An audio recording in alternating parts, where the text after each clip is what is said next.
Hello to another episode of Casual Audio Readings. Getting back on track with the original intent. This is, where am I? Here I am. I'm going back to the bundles. We originally were going through pretty much all of these bundles, but that got pretty boring for me, so I started going over these highlighted ones. This one I'm pretty sure we already went over. That's a video, so we're right now in this one, a 2019 paper entitled Implications for Educational Practice of the Science of Learning and Development in Applied Developmental Science, the journal. Excuse me. This is the article. The abstract. This article draws out the implications for school and classroom practices of an emerging consensus about the science of learning and development outlined in a recent synthesis of the research. Situating the review in a developmental systems framework, we synthesize evidence from the learning sciences and several branches of educational research regarding well-vetted strategies that support the kinds of relationships and learning opportunities needed to promote children's well-being, healthy development, and transferable learning. In addition, we review research regarding practices that can help educators respond to individual variability, address adversity, and support resilience, such that schools can enable all children to find positive pathways to adulthood.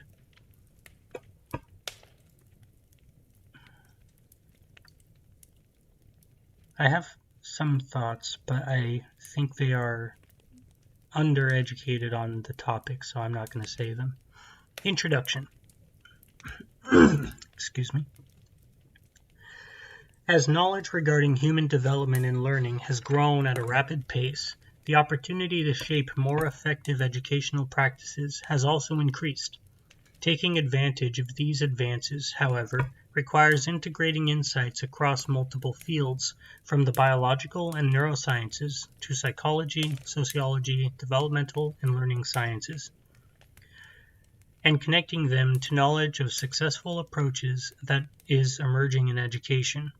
This article seeks to contribute to this process by drawing out the implications for school and classroom practices of an emerging consensus about the science of learning and development. Science of learning and development, outlined in a recent synthesis of the research. I guess SOLAD was less sexy on that one. Using these articles as a foundation, we synthesized evidence from the learning sciences and several branches of educational research about well-vetted strategies that support the kinds of relationships and learning opportunities needed to promote children's well-being, healthy development, and transferable learning. In addition, we review research regarding practices that can help educators respond to individual variability, address adversity, and support resilience, such that schools can enable all children to learn and to find positive pathways to adulthood. This work is situated in a relational developmental systems framework that looks at the mutually influential relations between individuals and context. So, of course, that's a definition of a relational developmental systems framework.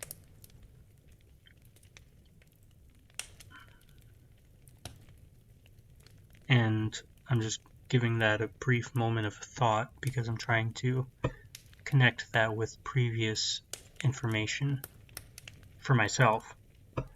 So, a relational developmental systems framework. Let me continue reading and maybe they'll define that a little better. So the systems here would be the mutually influential relations between individuals and context. Context meaning, of course, the environment, and individuals being, well, the people that make up the environment, or the self. So relational developmental systems, meaning that either the the developmental part is just the development from childhood to adulthood within a child, and of course this is talking pedagogically. Relational is the relations between individuals, and then the systems is individuals and contexts. That's what I'm getting at from this so far. This framework makes it clear how children's development and learning are shaped by interactions among the environmental factors, relationships, and learning opportunities they experience. So I could have just read a bit more. Both in and out of school, along with physical, psychological, cognitive, social, and emotional processes that influence one another, both biologically and functionally, as they enable to undermine learning. This is, actually I don't remember the term, so I'm not going to continue what I was about to say. Although our society and our schools often compartmentalize these developmental processes and treat them as distinct from one another, and treat the child as distinct from the many contexts she experiences, the sciences of learning and development demonstrate how tightly interrelated they are and how they jointly produce the outcomes for which educators are responsible. I will say that is, in my reading, mostly true. Of course, it's not really, you can't really reliably place a kid in a particular social environment and then predict where they're going to come out. You can to some degree, but it's definitely not 100%, and I don't even think it's in the 70s or 60s of a percent. But that's not to say that there's no relation between a child and their environment. There's, of course, a huge, like a very important relationship between the two. It's just that, that's not everything.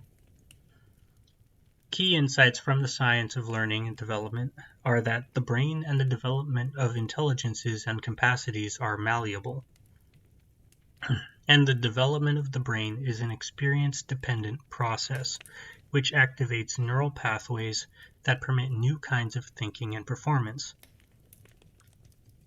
As a function of experiences, the brain and human capacities grow over the course of the entire developmental continuum and across the developmental spectrum, physical, cognitive, affective, in interactive ways. And if you don't like the way I pronounce affective, that's how apparently we pronounce that word in psychology. It's just how my professors always pronounce it. What happens in one domain influences what happens in others. For example, emotions can trigger or block learning. Emotions and social contexts shape neural connections which contribute to attention, concentration, and memory, to knowledge transfer and application. Understanding how developmental processes unfold over time and interact in different contexts can contribute to more supportive designs for learning environments. Furthermore, general trends in development are modified by interactions between unique aspects of the child and his or her family, community, and classroom contexts. As a result, children have individual needs and trajectories that require differentiated instruction and supports to enable optimal growth in competence, confidence, and motivation. A central implication for educators is that this integrated and dynamic developmental system is optimally supported when all aspects of the educational environment support all of the dimensions of children's development. This calls for a deeply integrated approach to practice that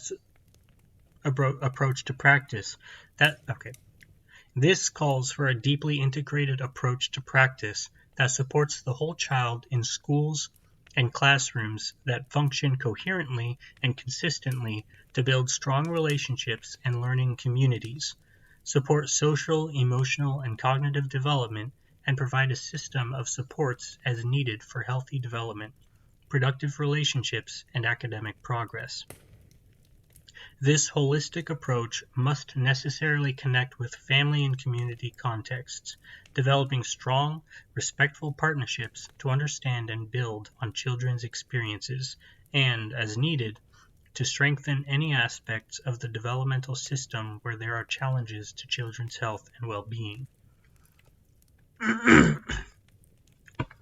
In what follows, we describe the implications for practice of these interrelated systems that address major developmental needs, the need for strong, supportive relationships that enable students to take advantage of productive learning opportunities in cognitive, social, and emotional domains, plus additional supports, physical, social, emotional, and/or academic, needed to address individual circumstances that need attention as a moment in time to maintain a positive developmental trajectory. We stress that all of these are interactive and interrelated, and that these aspects of education must be designed to work together in a tightly integrated fashion. Figure 1 illustrates the 4 areas that structure the remainder of this review. Figure 1. Sold principles of practice. Top left. Supportive environment promotes strong attachments and relationships, a sense of safety and belonging, and relational trust. And the components are structures for effective caring, classroom learning communities, and trust and connections among staff and families. Top right. Productive instructional strategies. Connect to student experience, support conceptual understanding, and develop metacognitive abilities.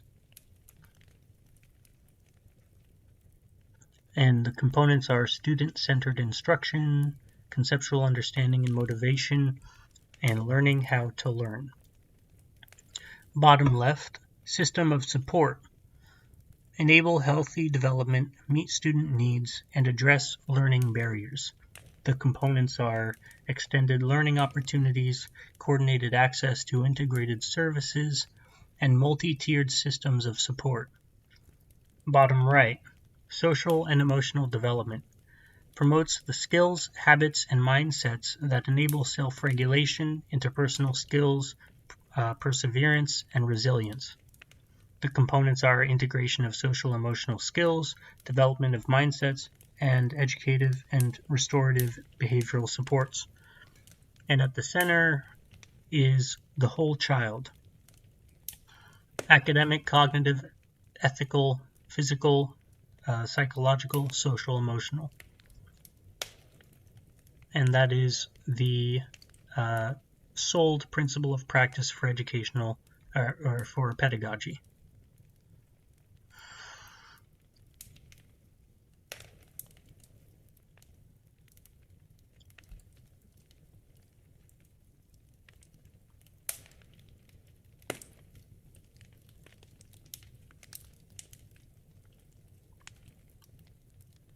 One, supportive environmental conditions that foster strong relationships and community.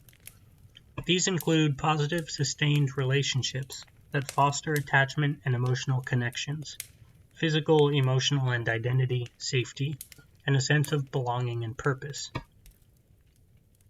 2. Productive instructional strategies that support motivation, competence, and self-directed learning. These curriculum, teaching, and assessment strategies feature well-scaffolded instruction and ongoing formative assessment that support conceptual understanding, take students' prior knowledge and experiences into account, and provide the right amount of challenges and support on relevant and engaging learning tasks.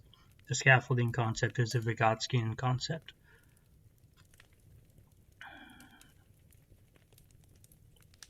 The basic idea is the education starts with scaffolding that you build onto, and then you build onto that scaffolding, and then you build onto what you built onto the scaffolding, etc. Sort of like bones and then meat and then skin. 3. Social and emotional learning that fosters skills, habits, and mindsets that enable academic progress, efficacy, and productive behavior, These include self-regulation, executive function, intrapersonal awareness, and interpersonal skills, a growth mindset, and a sense of agency that supports resilience and productive action. 4. System of supports that enable healthy development, respond to student needs, and address learning barriers. These include a multi-tiered system of academic, health, and social supports that provide personalized resources within and beyond the classroom to address and prevent developmental detours, including conditions of trauma and adversity. Within this framework, we address the following questions, given what we know about human development and learning and what is known from multiple domains of educational research. What school and classroom practices can create environments that support students in all of the areas of their development? In what ways can educators help students acquire transferable knowledge, skills, habits, and mindsets that support ongoing learning, and what kinds of changes are needed within our education system as a whole to reflect what we know about development, since our current system was not designed with this knowledge in mind? We focus primarily on K through 12 schools, although the principles we articulated are generally applicable to early childhood as well. As we answer these questions, we emphasize the whole child within a whole school and a whole community context. From an ecological systems framework, the school serves as an immediate context shaping children's learning and development. From an ecological systems framework, the school serves as an immediate context shaping children's learning and development through instruction, relationships with teachers and peers, and school culture. Connections between home and school are critical to provide aligned support for children. As we describe these components and their implications for educational practice, we both describe optimal practices for all children in schools and specific interventions that are needed when children have experienced adversities and require redress, and when schools have been structured in ways that do not yet permit developmentally supportive experiences at all times and in all the contexts of school life. Where we describe specific programmatic interventions, we do so with the goal of informing a whole school approach that will eventually incorporate these elements into the regular features of educational settings. The research presented in this article builds on the literature presented in the early syntheses of learning and development and maps the key findings to other research on school and teaching practices that have well-developed evidence associated with these goals. We tap reviews of research, meta-analyses, and handbook chapters that have synthesized evidence, as well as individual studies that represent a broader body of evidence represented in other research. So, developmental outcomes we seek and the experiences needed to support them. For more than 2 decades, researchers, educators, policymakers, and business leaders have emphasized the need to support 21st century skills in a context where knowledge is rapidly expanding and technologies and work processes are rapidly changing. These abilities include critical thinking and problem-solving skills, the capacity to find, analyze, synthesize, and apply knowledge to novel situations, interpersonal skills that allow people to work with others and engage effectively in cross-cultural contexts, self-directional abilities that allow them to manage their own work and complex projects, abilities to competently find resources and use tools, and the capacity to communicate effectively in many ways. Scholars in the learning sciences have emphasized that developing these kinds of skills requires a different kind of teaching and learning than that emphasized in prior eras of education, When learning was conceptualized as the acquisition of facts and teaching as the transmission of information to be taken in and used as is. The National Research Council's review, NRC, for example, indicates that the kind of learning supporting these higher-order thinking and performance skills is best developed through inquiry and investigation, application of knowledge to new situations and problems, production of ideas and solutions, and collaborative problem solving. These tasks, in turn, require strong self-regulation, executive functioning, and metacognitive skills. Resourcefulness, perseverance, and resilience in the face of obstacles and uncertainty, the ability to learn independently, and curiosity, inventiveness, and creativity.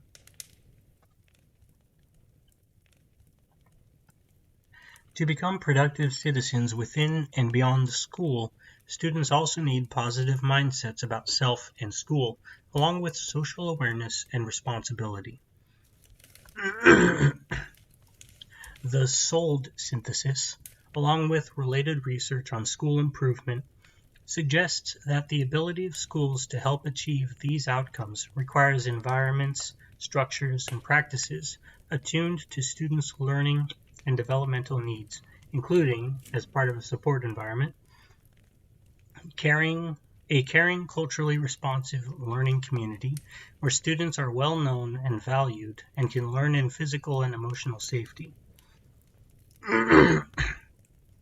Structures that allow for continuity in relationships, consistency in practices, and predictability in routines that reduce anxiety and support engaged learning.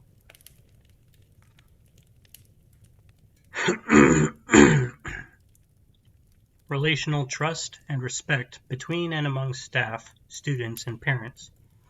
As part of productive instructional strategies, meaningful work that builds on students' prior knowledge and experiences and actively engages them in rich, engaging activities that help them achieve conceptual understanding and transferable knowledge and skills.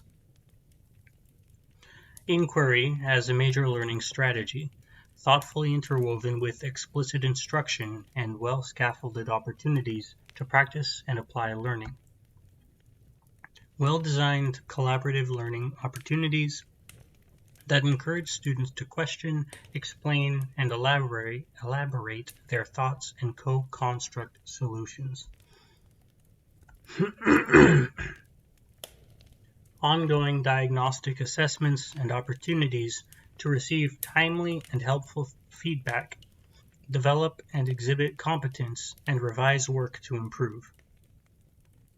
Opportunities to develop metacognitive skills through planning and management of complex tasks, self and peer assessment, and reflection on learning. As part of social and emotional learning opportunities, explicit instruction in social, emotional, and cognitive skills, such as intrapersonal awareness, interpersonal skills, conflict resolution, and good decision-making. Infusion of opportunities to learn and use social emotional skills, habits, mindsets throughout all aspects of the school's work and outside of the classroom. Educative and restorative approaches to classroom management and discipline so that children learn responsibility for themselves and their community. As part of a system of support, access to integrated services, including physical and mental health and social service supports that enable children's healthy development. Extended learning opportunities that nurture positive relationships, support enrichment and mastery learning, and close achievement gaps. Multi-tiered systems of support to address learning barriers both in and out of the classroom based on a shared developmental framework uniting a capable and stable staff with families and support providers. Research finds that the presence of these features produced stronger gains in outcomes for those students who typically experience the greatest environmental challenges, This is consistent with the developmental science findings that children who experience adversity may be more malleable and stand to benefit most in the context of supportive, enriched environmental supports and interventions. So the literature on that one is basically, it's sort of an IQ literature.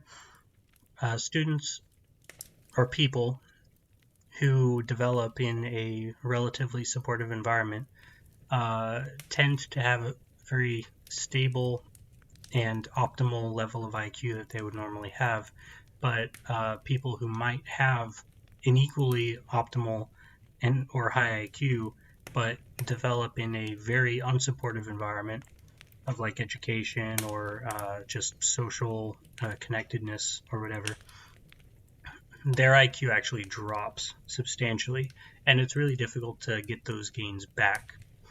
And so what they're basically saying there is when a child develops in a supportive, enriching environment, then of course they will be able to get to their fullest potential. And those ones who develop in an adverse environment, when they come to school and they get a supportive, enriching environment, then they tend to see the greatest gains in those sorts of students.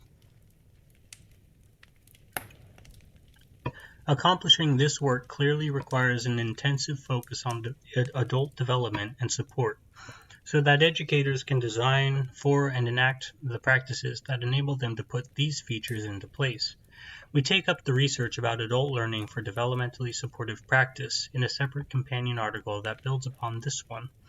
In the following vignette, we illustrate how the 4 principles of practice, shown in Figure 1, can be brought together by a skilled practitioner who has been well prepared to use the science of learning and development.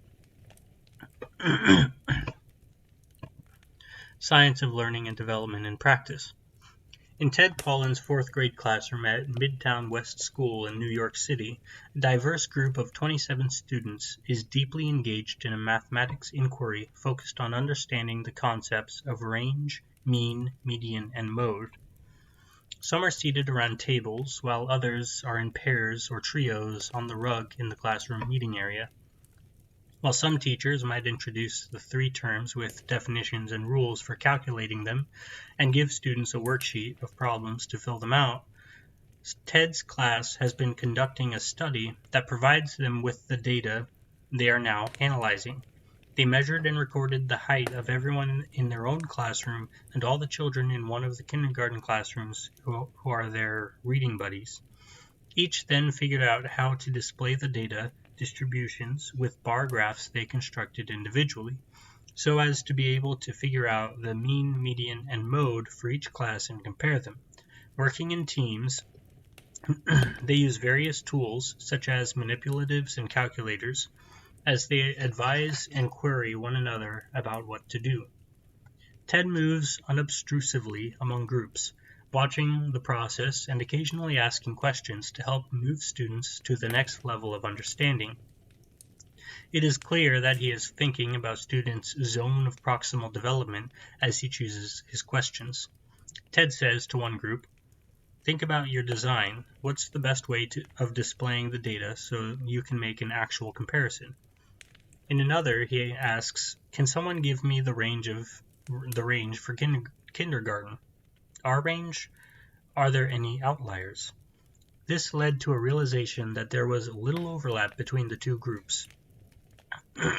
But there were a few relatively short 4th graders and one very tall kindergartner. The student said proudly, pointing to that data point, "That's my reading buddy."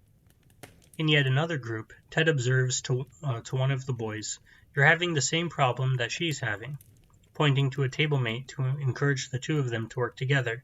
They begin counting and calculating to solve the problem jointly. Ted never gives away the answer, but he assists the problem-solving process with questions that carefully scaffold students' understanding. He watches over a student with autism who is doing her work with a one-on-one aide. The student sings to herself periodically while she is doing the work, but continues to make progress. In the hubbub of the classroom, her singing is not a distraction to the others, as they all focus intently on communicating to find solutions to this highly motivating puzzle.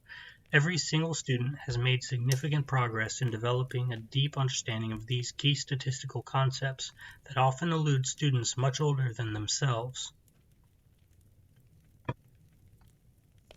Around the hard-working groups of children, student work covers the walls. Especially prominent are student accounts of their lives as slaves in New Amsterdam and New York, 1621 to 1680,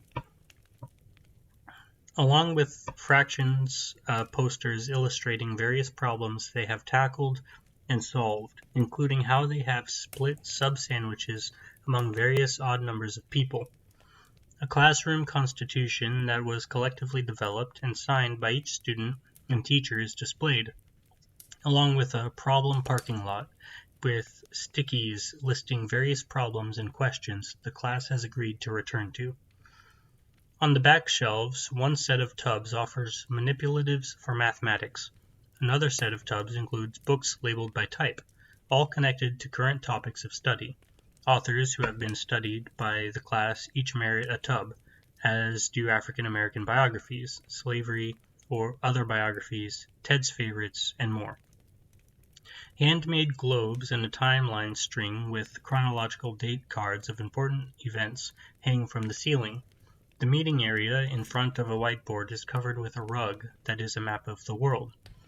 Also on the wall are many posters reminding students about their routines. One summarizes the rules for book club, another asks, what is figurative language? Clarifying that it is when words mean something other than their literal meaning. The poster defines what most would think of as high school terms: simile, metaphor, hyperbole, personification, alliteration, onomatopoeia, idiom, allusion, and oxymoron, offering concrete examples of each.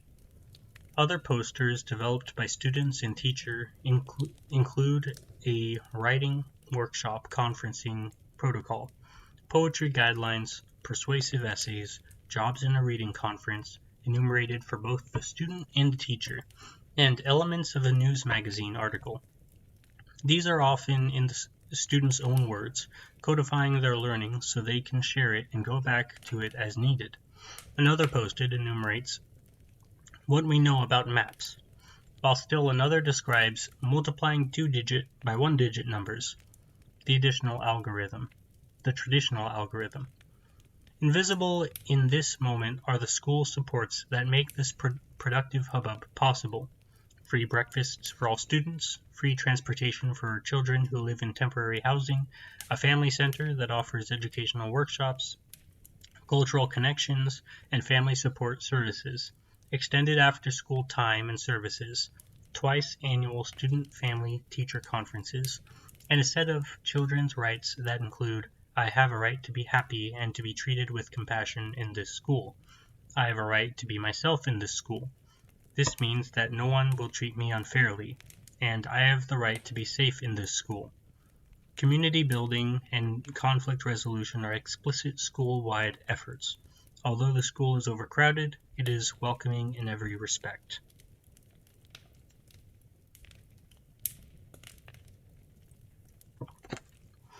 This short vignette illustrates how Ted's class and Midtown West Elementary School are grounded in the science of learning and development, which supports strong, trusting relationships, collaboration in the learning process, connections to prior experience, inquiry interspersed with explicit instruction where appropriate, and support for individualized learning strategies, as well as collective learning.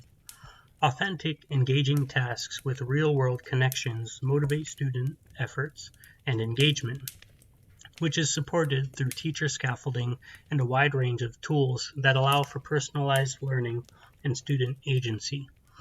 Other scaffolds, such as the charts reminding students of their learning processes and key concepts, support self-regulation and strategic learning while reducing cognitive load, in order to facilitate higher-order thinking and performance skills.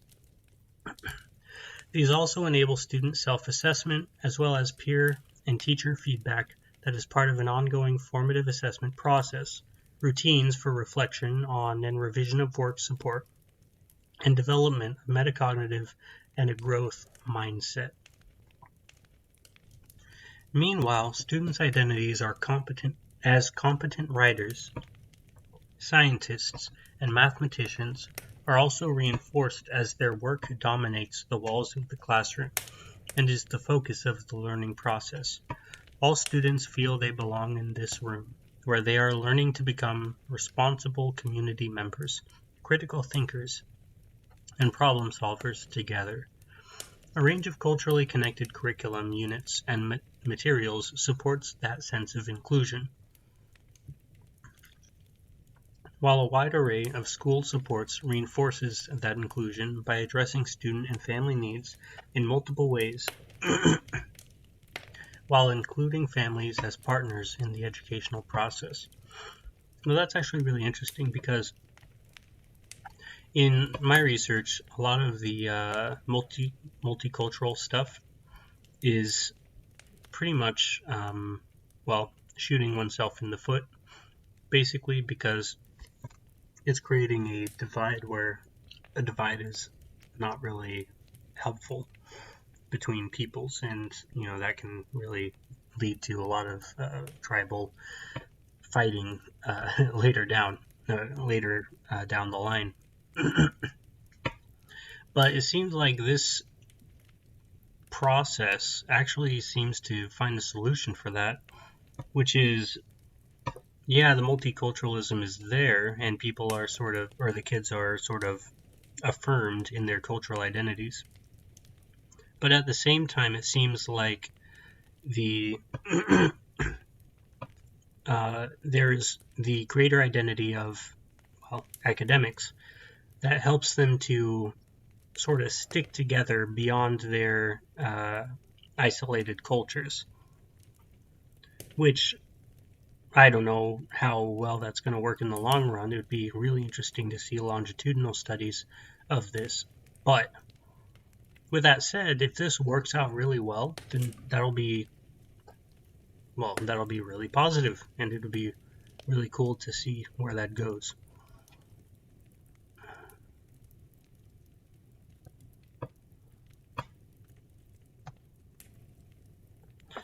Supportive environmental conditions. What the science of learning and development tells us. Warm, caring, supportive student-teacher relationships, as well as other child-adult relationships, are linked to better school performance and engagement. Greater educational regulation, social competence, and willingness to take on challenges. Strong relationships have biological as well as affective significance. Brain architecture is developed by the presence of warm, consistent, attuned relationships, positive experiences, and positive perceptions of these experiences. Such relationships help develop the emotional, social, behavioral, and cognitive competencies foundational to learning. Students need a sense of physical and psychological safety for learning to occur, since fear and anxiety undermine cognitive capacity and short-circuit the learning process. A meta-analysis of 99 studies found that the affective quality of teacher-student relationships was significantly related to student engagement. Average effect size of 0.32 to 0.39, and to achievement 0.16 to 0.19, which is actually a lot. It doesn't look like a lot, but it is. Students deemed at higher levels of risk for poor outcomes, children from low-income families, students of color, and those with learning difficulties were more harmed by negative teacher affect and benefited more from positive relationships with teachers. Understandably. Positive adult relationships can support student development and welfare, especially when these are culturally sensitive and responsive. Students learn best when they can connect what happens in school to their cultural contexts and experiences, when their teachers are responsive to their strengths and needs, and when their environment is identity safe, quote unquote, reinforcing their value and belonging. This is especially important given the societal and school-based aggressions many children, especially those living under adverse conditions, experience. For all these reasons, and because children develop through individual trajectories shaped by their unique traits and experiences, teachers need to know students well to create productive learning opportunities. Principles for practice. These insights from the science of learning and development suggest the following principles for practice in this domain, which we discuss further below. 1.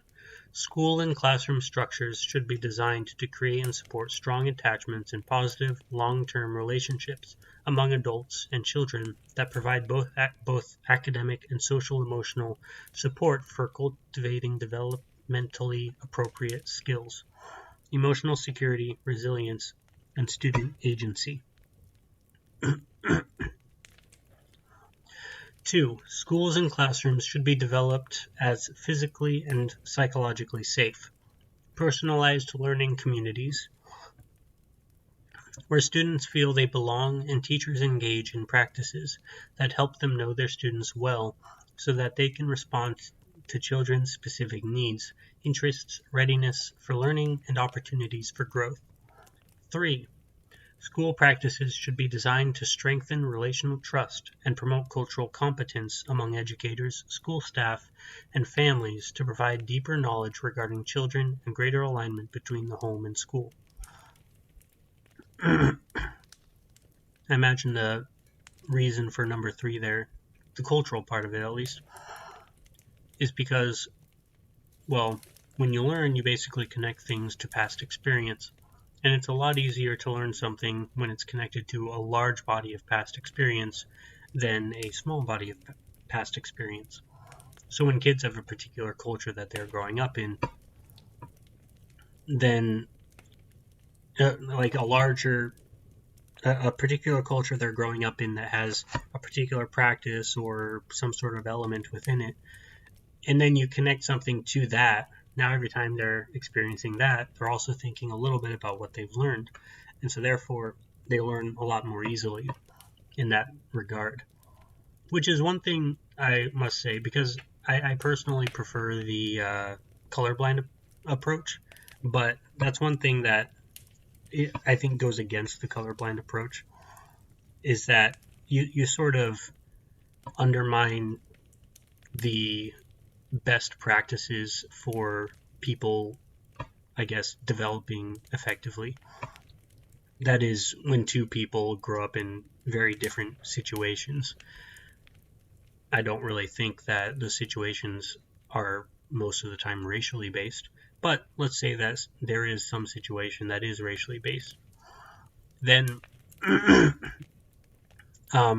you can't really just undermine those experiences and expect them to learn as effectively as you would if you were to say, well, those experiences are true and they happen and they continue to happen, and you provide or you attach meaning to those experiences. So now I'm going to attach an additional meaning to that as an educator, so that whenever that happens to you or whenever you engage in that practice, then you will also be thinking about this educational goal.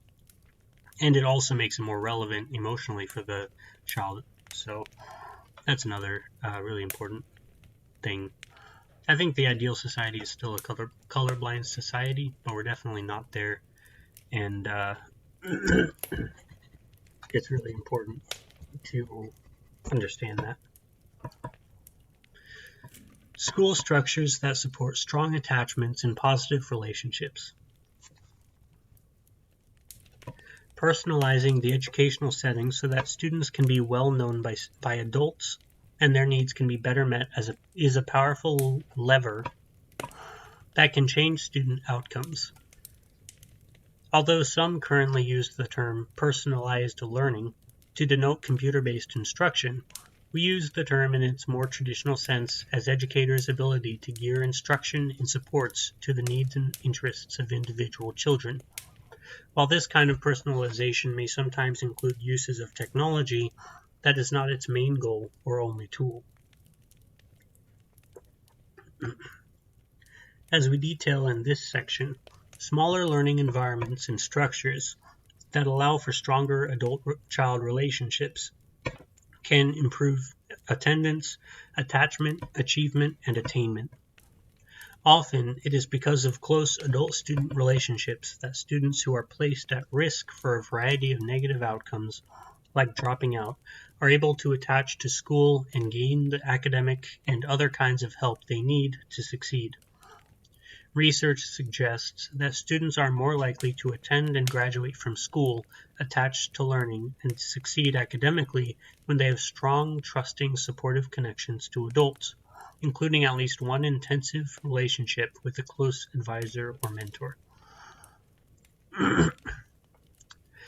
Developing these relationships in schools can be difficult where organizational structures minimize opportunities for extended personalized relationships, as is often the case in factory model schools designed a century ago for efficient batch processing of masses of students.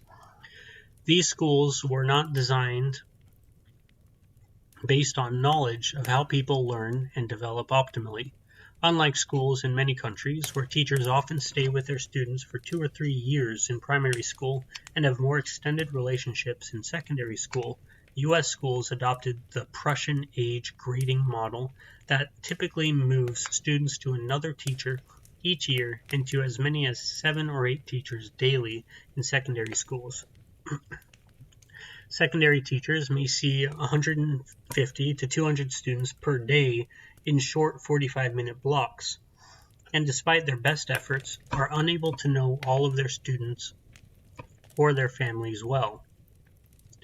This reduces the extent to which teachers can build on personal knowledge in meeting their needs. Counselors are assigned to attend to the personal needs of hundreds of students, also an unmanageable task, and students who experience adversity may have no one to turn to for support. Another thought that came to mind when I was thinking about the up here, sorry to bounce around, but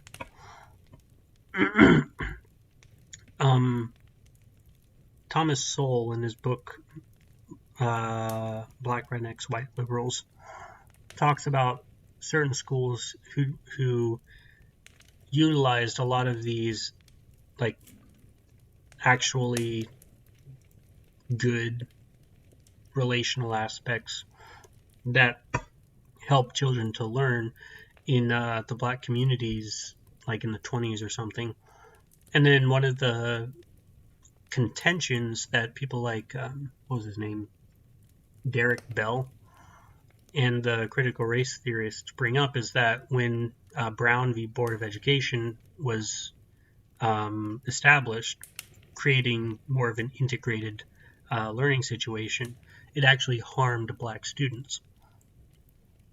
Because it went from, these are the best schools, and this is how you are to educate. But like it gave more freedom to the schools to know their community best and to teach them best, to a more sort of nationalized approach that turned into this factory model school and just destroyed the schools themselves. So that's one. I'm definitely not a critical race theorist, but that's one, I guess, meritorious contention that they have that I think really needs to be addressed in stuff like what we're reading right now. Okay. The design of most U.S. secondary schools is particularly at odds with the needs of adolescents, as high schools de-emphasize personal connections with adults and engage in intense evaluation and competitive ranking of students. For instance, in academic tracking, tryouts for clubs and activities. Just as young people are most sensitive to social comparisons and most need to develop a strong sense of belonging, connection, and personal identity, depersonalized contexts are most damaging when students are also experiencing the effects of poverty, trauma, and discrimination without supports to enable them to cope and become resilient. Unless mediated by strong relationships and support systems, these conditions interfere with learning, undermine relationships, and impede opportunities for youth to develop skills to succeed.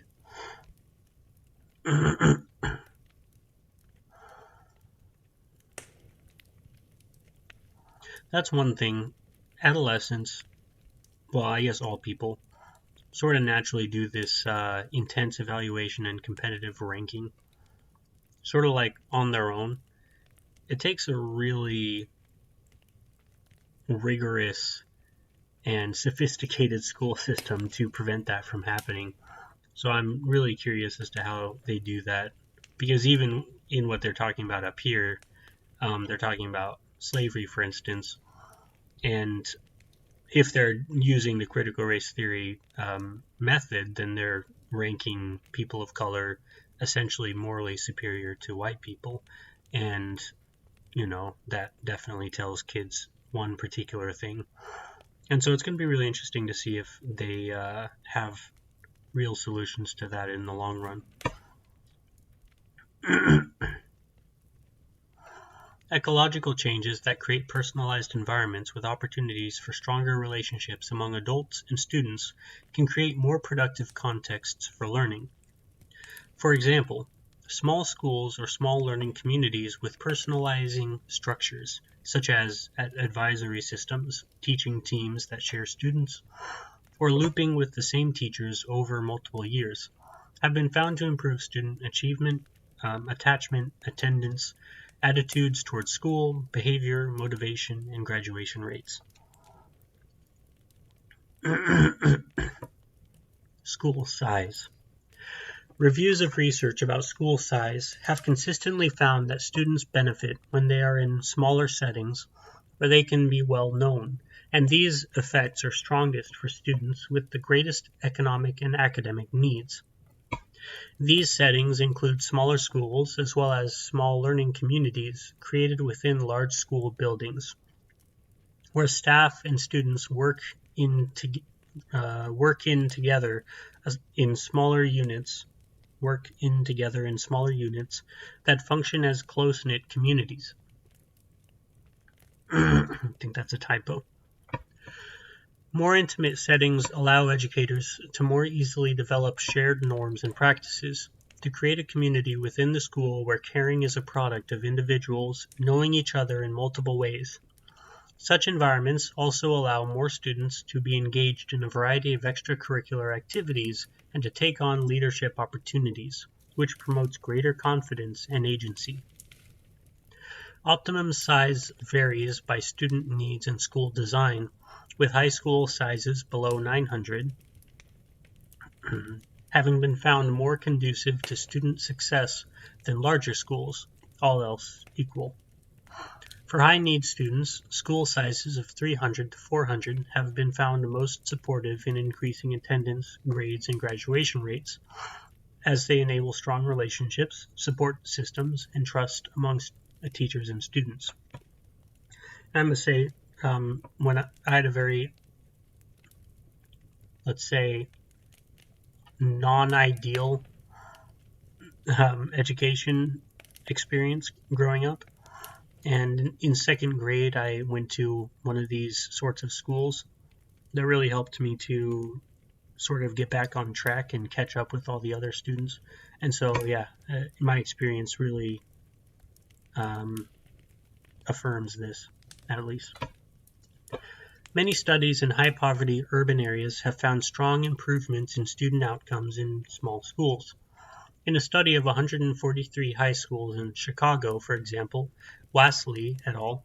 Found that after controlling for race, socioeconomic status, student mobility, and prior achievement, students in schools of 400 or fewer had better attendance, lower rates of violence, greater parent and student participation and satisfaction, lower dropout rates, and higher graduation rates than similar students in larger schools. An MDRC study that examined the results of New York's City's Small High Schools Initiative, using a series of naturally occurring randomized lotteries, found that small high schools consistently increased high school graduation rates by 9.5 percentage points on average over large high schools, and significantly increased Regents exam scores in English language arts. Personalizing structures. Small size alone is not enough to produce these effects, however. For example, in a study of 820 high schools, Lee and Smith found that student achievement and engagement were higher in smaller schools and those that use more communal practices, such as shared responsibility, personalized instruction tailored to the needs and interests of the students, flexible scheduling, cooperative learning, and a collegial environment for all members of the school community. Similarly, in a set of studies of redesigned schools, including randomized controlled trials, quasi-experiments, and case studies, Fellner and colleagues found that small learning communities stimulate positive outcomes for students, with the greatest benefit in larger schools with more students from high-risk backgrounds. These researchers identified consistent findings about the features of successful small learning communities that affect both student opportunities to learn and teachers' opportunities to teach, including small school and class size, advisories, and block scheduling. In effective advisory systems, each teacher advises and serves as an advocate for a small group of students, usually 15 to 20, over 2 to 4 years. Teachers facilitate an advisory class that meets regularly to support academic process, teach social emotional skills and strategies, and create a community of students who support one another. In a distributed counseling function, advisors support students on academic and non-academic issues that arise and serve as point person with other faculty teaching the same students. The advisor functions as a bridge between student, school, and home so that students are provided the supports they need in a coherent way that allows them to navigate school in a productive and positive manner.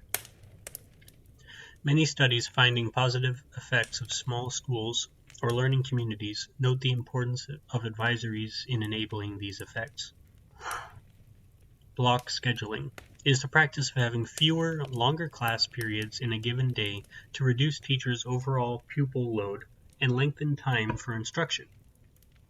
For example, instead of 6 45-minute class periods, schools might schedule only 3 90-minute classes each day.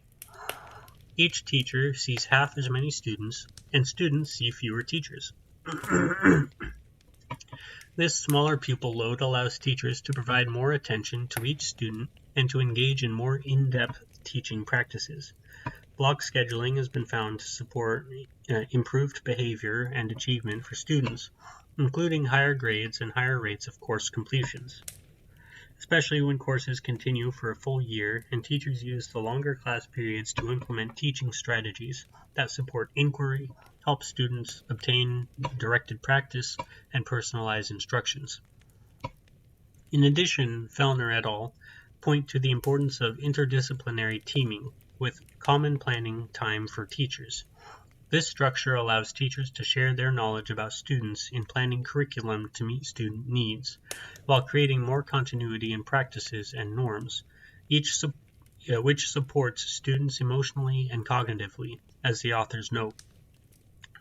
Effective interdisciplinary teaming reduces the levels of developmental hazard in educational settings by creating contexts that are experientially more navigable, coherent, and predictable for students. Interdisciplinary teaming can also create enhanced capacity in schools for transformed instruction through enabling the coordination and integration of the work of teachers with each other, including instruction, and as ongoing sources of professional development and support for each other. Page 216. When teachers develop a greater sense of efficacy to jointly solve problems of practice, they also develop a sense of collective responsibility that reduces attributions of low student achievement to student-related factors, such as family, poverty, lack of ability, or low motivation, and improves achievement.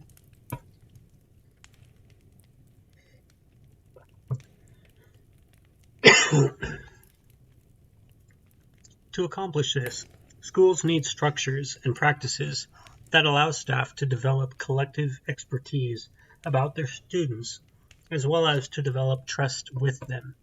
Continuity of relationships is a key principle in this regard, especially important for children who have minimal continuity outside of school. Strategies found effective in this regard include looping from grade to grade and longer grade spans at the school level. These organizational designs create sustained relationships, reduce cognitive load and anxiety for students when they do not need to learn new systems and reestablish their identity, and expand learning time because staff carry their knowledge about students and families forward from year to year.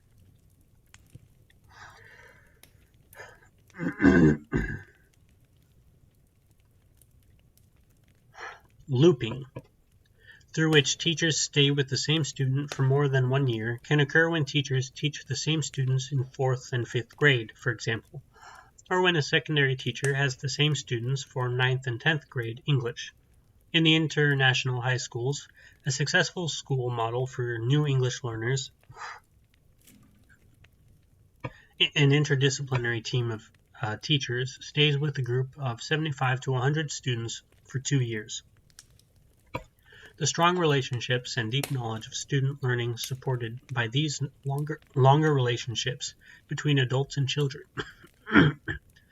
can substantially improve achievement, especially for lower achieving students, and can also boost student and teacher attendance while lowering disciplinary incidents and suspensions, grade retention rates, and special education referrals. Teachers in such settings report a heightened sense of efficacy, while parents report feeling more respected and more comfortable reaching out to the school for assistance. Reducing class sizes can also help personalize instruction. The largest benefits for achievement are often found below a threshold size of 15 to 18, and are often found to be most pronounced for young children, children of color, those from low-income families, and children who have been lower achieving. Positive benefits of class size reduction are based on a continuing threshold of teacher quality. And I have to say that's true too, because when you're in a smaller class size, it's a lot more difficult to just sort of fade into the background, which when I was younger, and then I'm sure a lot of other people, they sometimes wanted to do. Especially if they're just trying to coast by and sort of just, use the No Child Left Behind policy for their own benefit. But of course, that's not really the point of education, so smaller class sizes are a lot better for solving that. Schools with longer grade spans, for instance, K through 8 or 6 to 12, which allow closer long-term relationships, are also found to be more effective in supporting student outcomes, as they help to establish and build upon close relationships among school members with students and families. Many studies have found that school transitions have a negative effect on student achievement. In particular, a transition to middle school at 5th or 6th grade sharply increases the odds of dropping out, while decreasing achievement in reading and math. These results are consistent across multiple states, as well as urban, suburban, and rural areas. Discontinuity in relationships is, in itself, stressful and can be counterproductive, especially for young people who have little continuity in their home and community environments.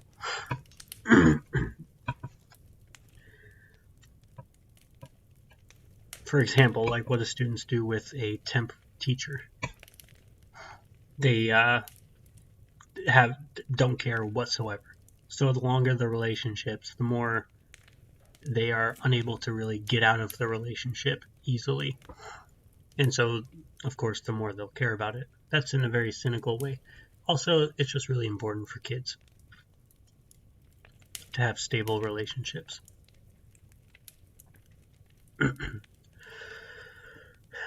I'm sorry, man. I'm just recovering from a cold, so forgive my voice and coughs. I have this tickle in my throat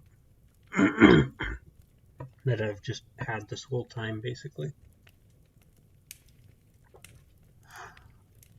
Furthermore, at a vulnerable time in young adolescence, when children should be developing greater competence and confidence to support their growing autonomy, they can flounder when placed into an environment that reduces opportunities for attachment and introduces comparisons among students that include negative attributions about competence, intelligence, and other talents.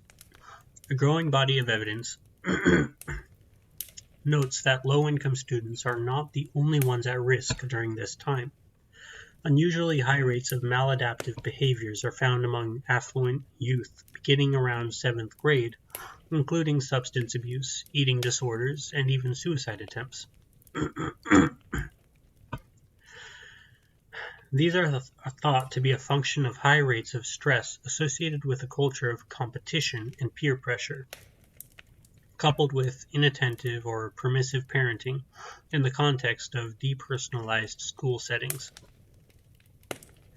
Middle schools that seek to strengthen relationships by using teams of teachers who work with shared groups of students over time and by reducing the total number of teachers students see through block scheduling mediate the negative effects of the secondary school transition and have better outcomes than those that leave students without means to develop relationships and secure help. Similarly, high schools that create 9th grade transition supports can improve outcomes, as Chicago schools did, by providing data to monitor student progress and supports for students to pass their courses, raising graduation rates from 64% to 48% over 4 years, which is pretty much a miracle. That's pretty awesome. Structures are important to set the stage for the kinds of coherent, consistent, continuous relationships children need to support their development, but the nature of those relationships and the resulting educational experiences are not a given. They depend on the attitudes, beliefs, skills, and capacity of staff, the school climate, including norms for interactions, and the practices and procedures that are adopted for instruction, classroom management, school discipline, and more. We turn to these important elements next. Okay, I'm going to stop it there. I've been going for over an hour, but that's a good place to stop. I'm about, what? I would call that not a quarter, that's a fifth, I suppose. So this will take a few days to finish. Hopefully I'm able to get around to finishing it up in the next couple days. As you know, I'm very busy and trying to support myself while going to school, which I actually haven't been able to take a class in the last few semesters because, I just don't have the money. But with that said, I hope you learned something about education. I actually learned quite a bit because although I've taken the class that talked a lot about this sort of stuff, it's been a while, and so I kind of forgot a lot of this stuff. But let's see. If I could summarize some of the things that stuck out the most to me, it would be the relational aspect. Really, that's been the main point, is getting students to learn to have more close relationships and fewer sort of, I guess, shallow relationships. that's really what helps these students get a greater level of education. Though that's one of them. Second one is the sort of flipped classroom style. That was in that vignette that we read, where the teacher is not really ever giving them the answer, but just sort of asking them the questions that give them the tools to think critically and find the answers on their own. And so I think that's really interesting. So those two things, and I'm pretty sure if that guy was also doing these relational methods of teaching the students, then he knew pretty intuitively what his students needed. And I think that's really important. I know recently we've also been seeing a lot of anti-school stuff with the horrible things that teachers have been doing and the outrage that parents have naturally. So that trust between parent and teacher is so important because it creates that continuity between school and home life. And it'll be really good to see those sort of contexts mended. But until that time, these resources, these papers are out there. And if parents want to pull their children out and homeschool, then these resources will be really helpful for them. If schools want to just become better, then also these resources will be really helpful for them, these papers and implementing them. And maybe there would be a really good way to teach teachers how to teach better. But I'm not in any position to do anything like that. So with that said, I guess thank you for listening if you are. Of course, if you have any comments or questions, let me know. They don't have to be respectful because I'm honestly all for it. If you want to fight me, come fight me. But if not, if you want to be respectful, then that's also very much welcome. So, have a good day.